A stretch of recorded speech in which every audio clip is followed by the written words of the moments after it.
The truth is, the city you see on postcards is just the surface. The Eiffel Tower, the Louvre, the charming cafes?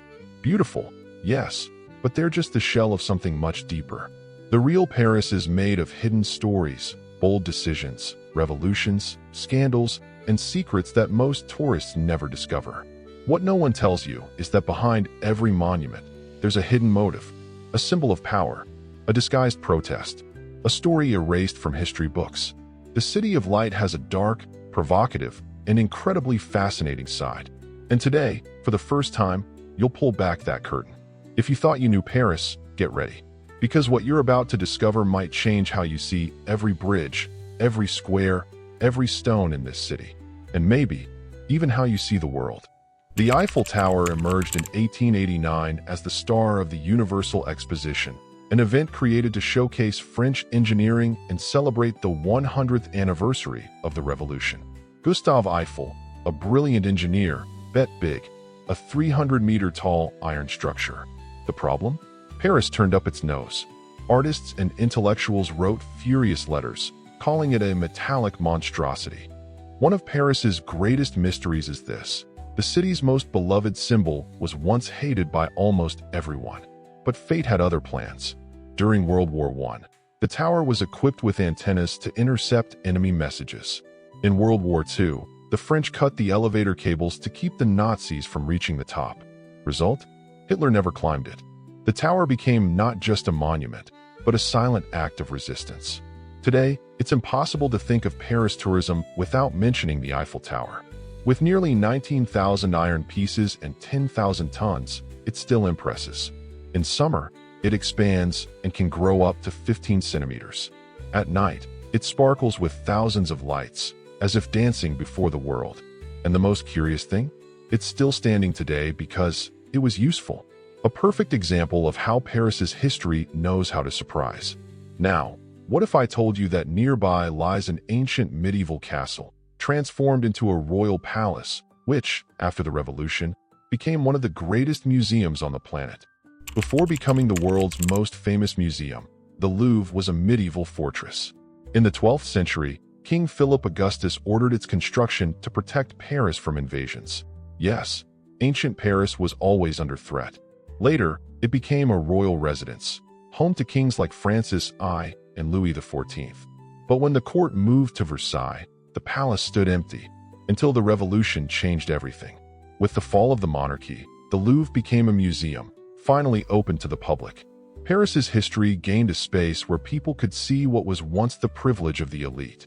And the collection only grew. Today, it houses works like the Winged Victory of Samothrace, the Venus de Milo, and, of course, the Mona Lisa, which only became world famous after being stolen in 1911. That's right, its disappearance turned it into the icon we know today, one of Paris's best-kept secrets.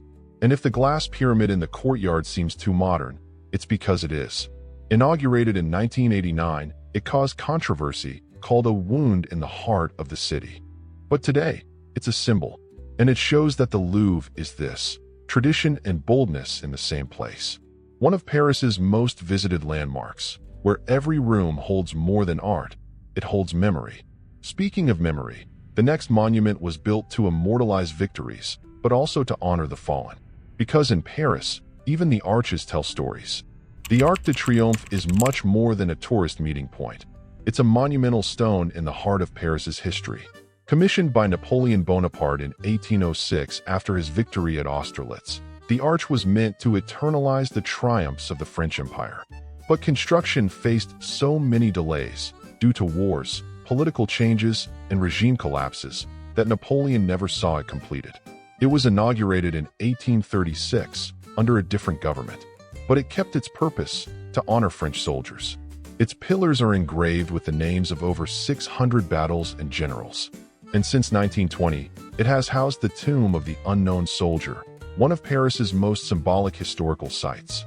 The eternal flame, lit daily, remembers those who died nameless but with honor. During the liberation of Paris in World War II, Allied troops marched under the arch. Photos of that moment spread worldwide. The site became a symbol of resistance, memory, and patriotism. And even today, military ceremonies keep that tradition alive. It's a place where Paris tourism and reverence walk hand in hand. But if the Arc tells of wars and conquests, nearby stands a cathedral that has survived time, flames, and revolution, carrying in its walls the faith, pain, and art of an entire city. Built in 1163, Notre Dame Cathedral is a landmark of ancient Paris, a Gothic masterpiece made to touch the sky and impress the eyes. It took nearly 2 centuries to build, with stained glass windows that filter light as if God had a studio in every pane. But few know that this cathedral once stood on the brink of ruin. During the French Revolution, Notre Dame was looted, decapitated, used as a warehouse, and nearly destroyed. It only survived thanks to literature. When Victor Hugo published The Hunchback of Notre Dame in 1831, he rekindled the people's love for the cathedral. And that was enough to begin a complete restoration, one of the most symbolic in Paris's history. But pain returned in 2019. A devastating fire destroyed part of the roof and its iconic spire. The world watched in silence and wept, because Notre Dame is more than stone and wood. It's soul, it's faith, art, and resistance. One of Paris's historical sites that shows how something can fall and yet remain standing in the hearts of millions. And if Notre Dame's walls speak of faith, nearby lies a sanctuary of stained glass that tells the sacred stories of a king, as if light were paint and time, paper. Sainte-Chapelle seems like a dream from the Middle Ages. Built in record time between 1242 and 1248 by order of King Louis IX, the future St. Louis, it was meant to be a royal reliquary worthy of the relics he had acquired, like the supposed crown of thorns. And so, this sanctuary of light was born in the heart of ancient Paris. What's most impressive? The stained glass. 15 monumental windows cover almost every wall, with over 1,000 biblical scenes told in color and light. When the sun shines through, it's as if the sky has come down to converse. It's one of Paris's best-kept secrets. Those who enter for the first time rarely leave unchanged. But even it wasn't spared by the winds of the revolution. Sainte-Chapelle was looted, turned into an archive, and lost some of its splendor. Only years later was it restored, returning to the city one of the most beautiful examples of radiant Gothic architecture. And if this chapel shows faith through light, just ahead lies an avenue where history walks side by side with glory, luxury, and military parades. Long before becoming synonymous with luxury and the showcase of the world's greatest brands, the Champs-Élysées was just a tree-lined path created in the 17th century. Who would have thought that Tranquille Avenue would become one of Paris's most famous landmarks? Over time, it grew, was urbanized, and became the stage for everything: parades, protests, parties, and even revolutions. Napoleon marched here, as did Allied armies. And every year on Bastille Day, it's where tanks and planes crossed the city in a spectacle of strength and memory. Paris's history vibrates with every step taken here. But the Champs-Élysées isn't just about military events. It's also a symbol of consumption, style, and elegance. From the Lido to cinemas, from cafes to luxury brands. Walking here is like stepping into a movie where every storefront tells a story. A true thermometer of Paris's secret history, where past and present mix without asking permission. And if this avenue shows the city's shine, wait until you see the palace that represents the height of French absolutism, where luxury was so excessive it sparked a revolution. And for those who want everything planned out, without wasting time or falling into tourist traps, I've left a complete Paris itinerary in the description link. In it, you'll find a detailed step-by-step for each day, with tips on timing, best routes, and must-see places. Oh, and if you want to secure your tickets and tours in advance, no lines, no stress. I've also left the links there. That way, you only need to focus on enjoying Paris to the fullest. Check it out. Versailles started small, as a hunting lodge built by Louis XIII. But it was his son, Louis XIV, the Sun King, who turned it into the ultimate symbol of absolutism. Nothing there was modest. Endless gardens, gilded halls, mirrors everywhere. Everything served to reinforce one message. The king was the center of it all. A true theater of power. And perhaps no place reveals as much about Paris's history as this palace outside the city. The entire court moved there. Nobles lived under the king's watch, in a routine of rigid etiquette and lavish parties. But the shine hit cracks. While the elite danced in the halls, the people starved. Until, in 1789, the revolution erupted and Versailles was invaded. Louis XVI and Marie Antoinette left the palace and never returned as kings. One of Paris's great secrets is understanding that Versailles' beauty also carries the weight of a fall. Decades later, in 1919, the world turned its eyes there. In the Hall of Mirrors, the Treaty of Versailles was signed, officially ending World War I. Irony or poetic justice? The same place that saw the end of absolute monarchy now sealed agreements between republics. And while Versailles echoes the past of kings, the next stop takes us to an old train station that now connects millions to modern art. Few places in Paris have undergone as many transformations as the Musée d'Orsay. Before becoming a museum, it was the Gare d'Orsay, a railway station inaugurated in 1900, full of iron, glass, and ambition at the height of the Belle Époque. Trains departed here for southwest France. But over time, trains changed, grew larger, and the station became obsolete. It was almost demolished. Almost. Decades later, in the 1980s, the building was reborn, now as a museum. And not just any museum.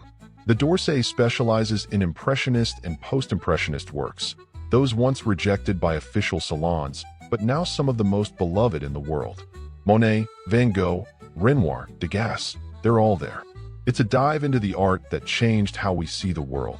And a must-visit for anyone touring Paris with a thirst for beauty. Montmartre wasn't beyond the collection. Before becoming a movie set and a postcard the old station structure was preserved. This hill was a haven for peasants. Through it feels like time's folding in on itself. It wasn't until the 19th century that everything changed. Where Paris's history Bohemia found refuge in vibrant tones, low rents, and if the d'Orsay celebrates modern freedom to create, the next destination became a kind of artistic laboratory where no one needed permission for revolution. Brilliant, and the Picasso painted his first cubist works in a ruined studio.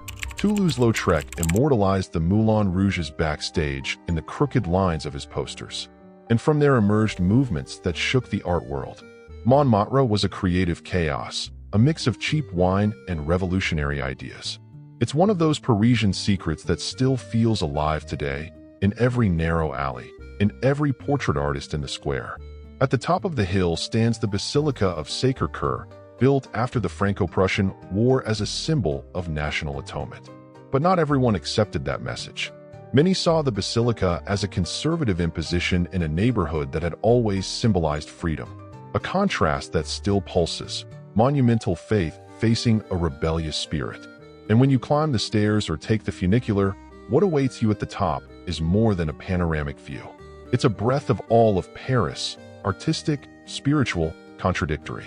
But this city doesn't live on hills and brushes alone.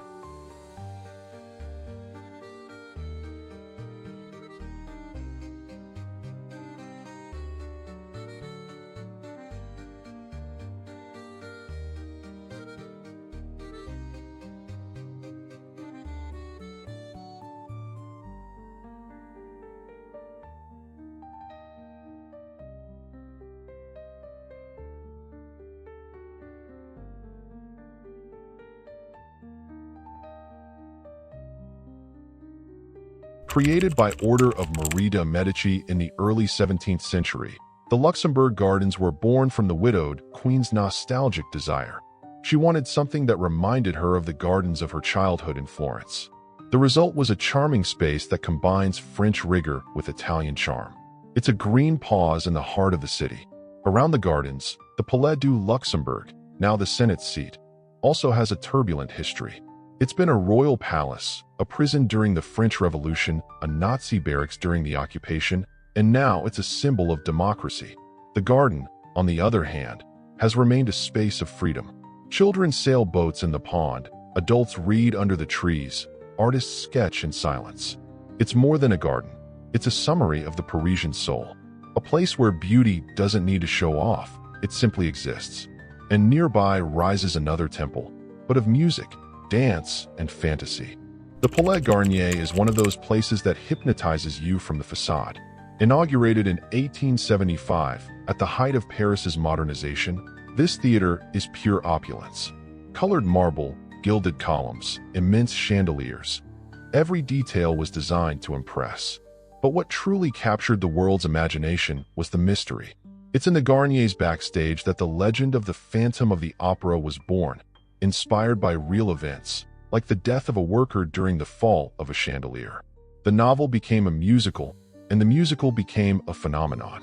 To this day, many enter seeking not just culture, but also a certain thrill. The Garnier is more than an opera house. It's a monument to beauty and excess, one of Paris's landmarks that shows art can also be spectacle. And speaking of spectacle, the next bridge is practically an open-air work of art. The Pont Alexander III isn't just a bridge, it's a statement of grandeur. Inaugurated in 1900 for the Universal Exposition, it was a gift from Tsar Alexander III of Russia to France, sealing a diplomatic alliance between the two empires. And, as with any good gift between monarchs, it came loaded with symbolism and ostentation. With its monumental columns, sculptures of nymphs, cherubs, winged horses, and golden details, it represents the most exuberant of what the Belle Époque could produce. Every angle of the bridge seems posed for a painting. It connects the Hôtel des Invalides to the Grand Palais, as if uniting, symbolically, military glory with art and progress. Walking across it feels like stepping into a cinematic scene, especially at sunset, when the golden light hits the ornaments and the reflection on the Seine makes everything seem magical. It's one of Paris's most photographed landmarks and also one of the richest in detail. A bridge made to impress, and it fulfills its role with flying colors. But not everything in Paris is gold and glory. The next stop was once the stage for blood, pain, and profound historical transformations. In the 18th century, the Place de la Concorde was created as a symbol of harmony, but ironically became the setting for one of the bloodiest chapters in Paris's history. During the French Revolution, the guillotine was installed here. Louis XVI, Marie Antoinette, and hundreds of others lost their heads on that ground. In an attempt to erase or transform that dark past, the French renamed the square Place de la Concorde, an effort to bring peace where terror once reigned. At its center, they erected the Luxor obelisk, an Egyptian monument over 3,000 years old, gifted to France in the 19th century. A powerful contrast, a symbol of eternity planted in a place that once symbolized the end. Today, the square is a must-see for Paris tourism, connecting the Champs-Élysées to the Tuileries Garden. But those who stop there for a moment feel that the ground holds more than footsteps. It holds the ghosts of kings, the cries of the people, and echoes of a revolution. And just a few meters away, a small palace houses one of the city's greatest art collections. Built for the 1900 Universal Exposition, the Petit Palais is an architectural gem that often goes unnoticed by first-time visitors to Paris. Its name, Little Palace, is modest, but its interior is stunning.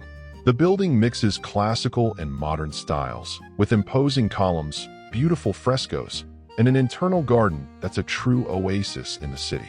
Today, it houses the Museum of Fine Arts of the City of Paris, with free entry and a collection that includes works by masters like Rembrandt, Delacroix, Monet, and Rodin. It's one of Paris's most underrated secrets, a space where you can appreciate art without rush, without crowds, and with great depth. It's also an example of how Paris transformed architecture created for temporary events into eternal treasures. And speaking of transformation, the next destination reveals how commerce can become spectacle and culture at the same time. What began as a small fabric store in the late 19th century became one of the world's greatest references for fashion and luxury. Galeries Lafayette isn't just a department store, it's an experience. Its Art Nouveau dome, with colorful stained glass and iron structure, is as imposing as a cathedral. And it's no exaggeration to say many tourists enter more to admire the architecture than to shop. Over the decades, Lafayette influenced trends, promoted fashion shows that launched international names, and became a symbol of sophisticated consumption.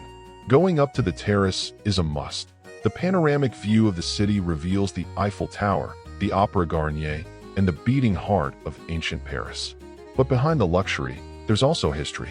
The building survived Nazi occupation and economic crises, always reinventing itself. It's a place where Paris's history dresses well and knows how to parade with elegance. And while consumption dictates the rhythm here, the next location takes us to the memory of those who gave everything for the nation. Created by Louis XIV in 1670, Les Invalides was designed as a dignified shelter for soldiers wounded or retired from the kingdom's wars.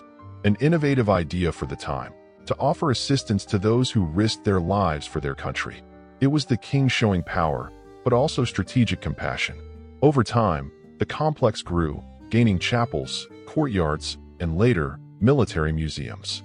But the heart of the place is undoubtedly Napoleon Bonaparte's tomb. The emperor was buried under the immense golden dome of the Église du Dôme, one of Paris's most iconic landmarks. The sarcophagus, monumental, is surrounded by inscriptions exalting his conquests, a true altar to the man who changed the face of Europe. Les Invalides is a space of respect and memory, a place where silence speaks loudly, and where you understand that heroism lies not only in victories, but also in scars.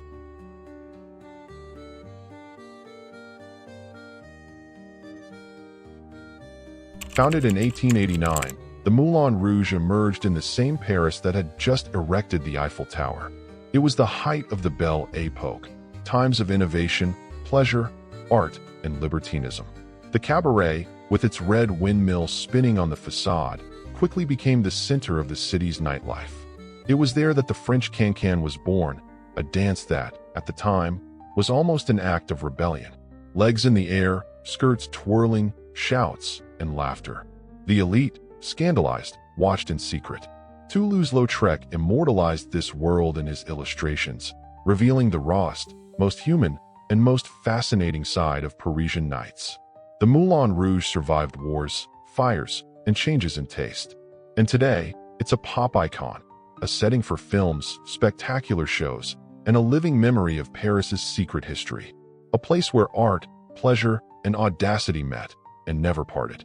So, after all this, do you still think Paris is just romance and monuments? The truth is that every corner holds a secret, and every facade hides a story few know. Now that you've seen what lies behind the City of Light, the question is, how many other truths are waiting to be discovered? Subscribe to the channel and hit the bell, because the next revelation might change everything again. Now that you know the history, want to know how to turn all this into an unforgettable trip? In the next video, I'll show you the complete Paris itinerary from day one to the last. Click and stay with me. If you want a complete Paris itinerary with organized days, practical tips, and the best tours already selected, I've prepared a special guide for you. Just click the link in the description. Everything's there, ready to make your trip easier and help you enjoy every moment.